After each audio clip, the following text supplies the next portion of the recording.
You know how sometimes you see something on a long, lonely road trip that makes you question if you're just tired, or if you've stumbled into something else? That's what happened to me last Tuesday, driving through the absolute middle of nowhere, Nevada.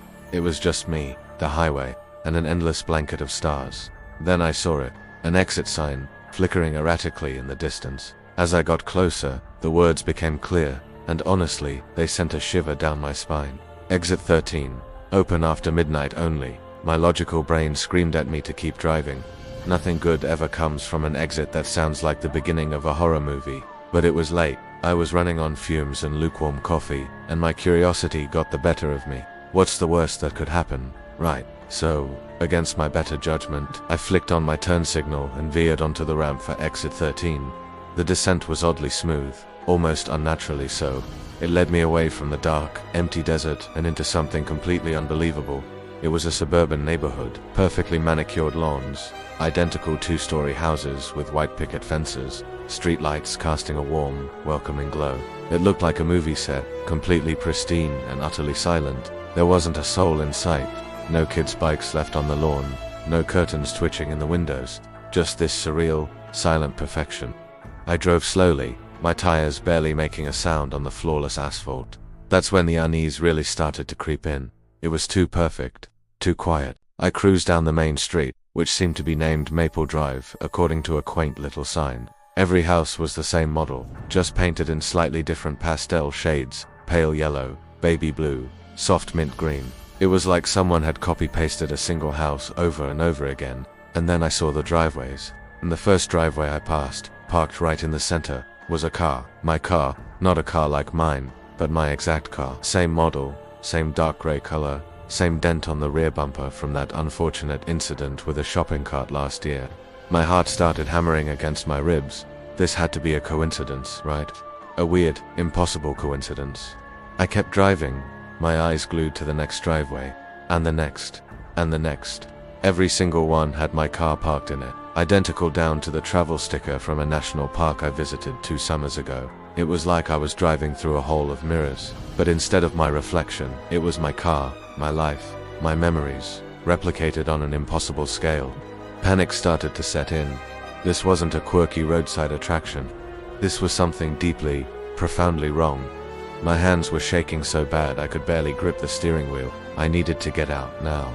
I slammed my foot on the brake, the screech of tires shattering the eerie silence. I had to turn around, get back to the highway, and pretend this place never existed.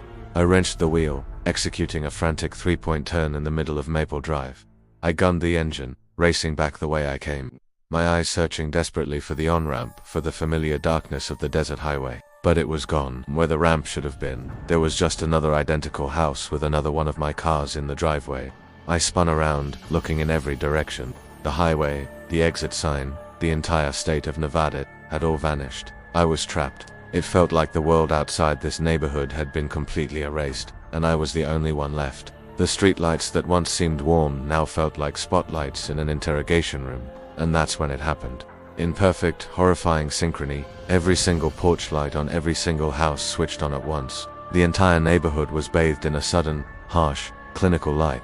I froze, my foot hovering over the accelerator. My mind was screaming, but no sound came out. The silence that followed was even more terrifying than the quiet before. It was a waiting silence, an expectant silence. I was the center of attention in a town with no people. Then, from every house, the front doors began to creak open, all at the same time, slowly, methodically, as if operated by a single, unseen hand. I couldn't see anyone inside, just the dark, gaping maw of the doorways, inviting and menacing all at once. Then, from the nearest doorway, a tall, shadowy figure detached itself from the deeper darkness within. It was just a shape, a void in human form, but I could feel its gaze on me. A scream ripped from my throat, raw and full of terror. I scrambled backward, falling, unable to look away from the nightmare that had just begun. The streetlights hummed a tune I couldn't quite place, casting long, dancing shadows that always seemed to watch me. I ran, my breath catching in my throat, pounding on doors that wouldn't open. Every window was a dark, vacant eye. Trapped, I stumbled and caught myself against a pane of glass, my own frantic reflections staring back. But as I looked closer, my features blurred and stretched. My eyes sunk into dark hollows, my form dissolving into the familiar, unsettling silhouette of the shadow figures I'd been fleeing. A cold realization washed over me. I wasn't an outsider looking in. I was home. And I had always been. I felt like I was the main character in a play I didn't audition for, and the curtain was about to rise. My car, which moments ago felt like my only connection to my real life, now felt like a cage. What do you do in a situation like that? Do you get out of the car? Do you honk the horn? Do you scream? I just sat there, paralyzed, staring at the rows of open doors. It felt like I had been driving for hours, but my car's clock was frozen.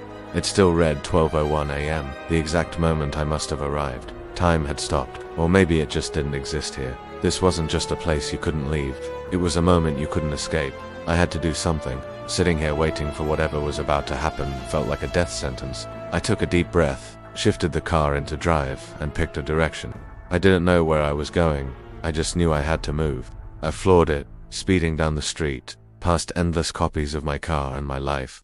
The neighborhood seemed to stretch on forever. Every turn I took just led me to another identical street, another Maple Drive or Elm Court, all lined with the same house, the same car, the same lit porch lights and open doors. It was a labyrinth designed to break you, a perfect, symmetrical prison. And the scariest part, I still haven't seen a single person, not a shadow, not a reflection, but I know I'm being watched. I can feel it. Every house, every open door, it's like 100 eyes staring at me, waiting for me to make my next move. I'm still driving, I don't know for how long. The gas tank is still full, the clock is still frozen at 12:01. I'm recording this on my phone, uploading it using a weird, open Wi-Fi network called Welcome Home. Maybe this is a dream.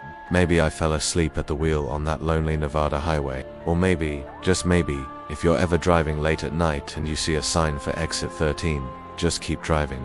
Don't make the same mistake I did, because I think I live here now.